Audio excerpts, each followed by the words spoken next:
ভাৰত আৰু যুক্তৰাজ্যৰ মাজত মুক্ত বাণিজ্য চুক্তি স্বাক্ষৰিত হ'ল। ভাৰতৰ প্ৰধানমন্ত্ৰী নৰেন্দ্ৰ মোদী আৰু যুক্তৰাজ্যৰ প্ৰধানমন্ত্ৰী কিৰ ষ্টাৰমাৰৰ উপস্থিতিত স্বাক্ষৰিত হৈছে এই গুৰুত্বপূৰ্ণ চুক্তিখন। কিন্তু কিয় এই চুক্তিখন গুৰুত্বপূৰ্ণ? এই চুক্তিখনত কি কি আছে? এই চুক্তিখন ভাৰতৰ বাবে লাভজনক হ'বনে?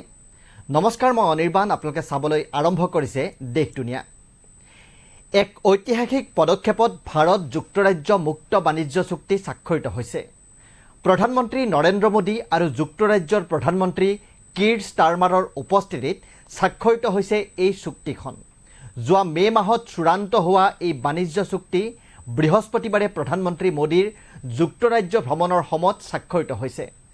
এই চুক্তিৰ লক্ষ্য হৈছে 2030 চনৰ ভিতৰত দুয়োখন দেশৰ মাজত বাণিজ্যৰ পৰিমাণ দুগুণ কৰা আৰু $120 বিলিয়ন বৃদ্ধি কৰা।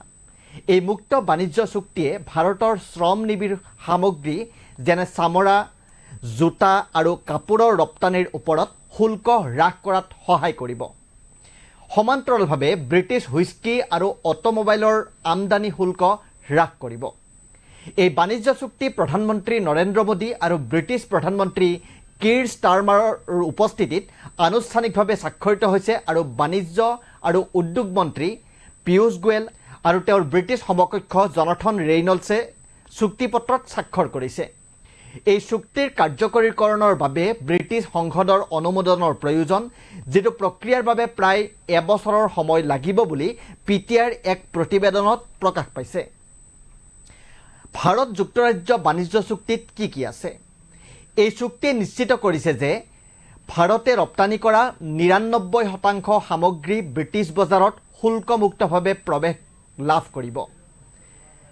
দ্বিতীয়তে, যুক্তৰাজ্যৰ ভাৰতলৈ ৰপ্তানি কৰা সামগ্ৰীৰ ওপৰত শুল্ক 15%ৰ পৰা 3%লৈ হ্ৰাস পাব আৰু যাৰ ফলত ভাৰতীয়সকলে কম দামত সেই সামগ্ৰীসমূহ ক্ৰয় কৰিব পাৰিব।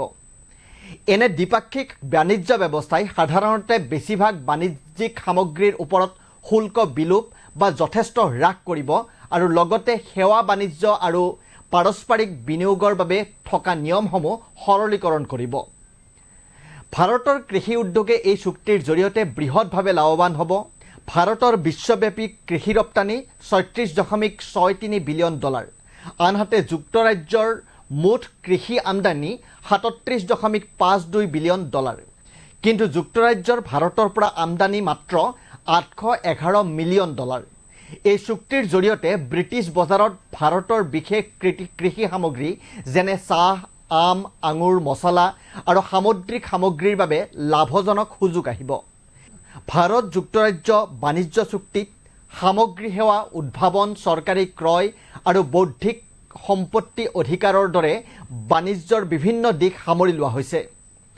মুক্ত বাণিজ্য চুক্তিৰ মূল বিধানসমূহৰ ভিতৰত আছে যুক্তৰাজ্যত উৎপাদিত হুইস্কি আৰু জিনৰ আমদানি শুল্ক 150%ৰ পৰা 75%লৈ হ্ৰাস কৰা। লগতে পৰৱৰ্তী দশকৰ ভিতৰত 40%লৈ আৰু অধিক হ্ৰাসৰ লক্ষ্য নিৰ্ধাৰণ কৰা হৈছে।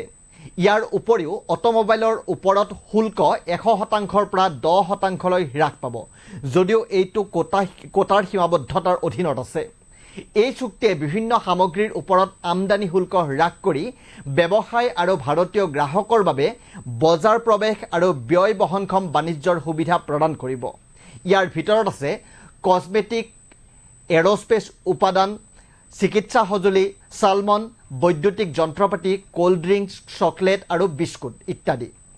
এই চুক্তিয়ে ভাৰতৰ শ্ৰম নিয়োজিত খণ্ডৰ সামগ্ৰীসমূহৰ ৰপ্তানি বৃদ্ধি কৰিব, যেনে বস্ত্ৰ, সামুদ্ৰিক সামগ্ৰী, চামৰাৰ সামগ্ৰী, জোতা, ক্ৰীড়া সঁজুলি আৰু খেলনা, ৰত্ন আৰু গহনা, ইঞ্জিনিয়াৰিং সামগ্ৰী, অটোমোটিভ উপাদান আৰু ইঞ্জিন, লগতে জৈৱিক ৰাসায়নিক পদাৰ্থৰ বাবে ৰপ্তানিৰ সম্ভাৱনা সৃষ্টি হ'ব। বাণিজ্য চুক্তিৰ সেৱা অংশই বিভিন্ন পেছাদাৰী লোকক সহায় কৰিব, যেনে স্বতন্ত্ৰ পেছাদাৰী, য'ত আছে যোগ প্ৰশিক্ষক, সংগীতজ্ঞ আৰু ৰান্ধনী, ব্যৱসায়িক দৰ্শনাৰ্থীৰ বিনিয়োগকাৰী, চুক্তিবদ্ধ সেৱা যোগানকাৰী, আভ্যন্তৰীণ কোম্পানীৰ স্থানান্তৰকাৰী আৰু তেওঁলোকৰ সংগী আৰু কাম কৰাৰ অধিকাৰপ্ৰাপ্ত নিৰ্ভৰশীল শিশুৰ গতিবিধিৰ সুবিধা প্ৰদান কৰিব। ভাৰত আৰু যুক্তৰাজ্যই ডাবল কণ্ট্ৰিবিউশ্যন কনভেনশ্যন এগ্ৰিমেণ্ট, যাক সামাজিক সুৰক্ষা চুক্তি বুলিও জনা যায়, সেই চুক্তিখন চূড়ান্ত কৰিছে।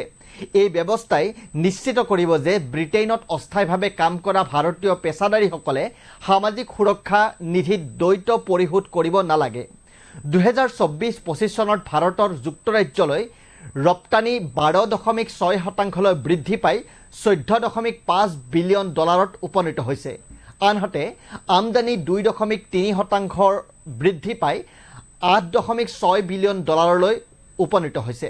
2023-24 চনত ভাৰত আৰু যুক্তৰাজ্যৰ মাজত বাণিজ্যৰ পৰিমাণ $21.34 বিলিয়ন উপনীত হৈছে, যিটো 2022-23 চনৰ $20.36 বিলিয়ন তুলনাত বেছি।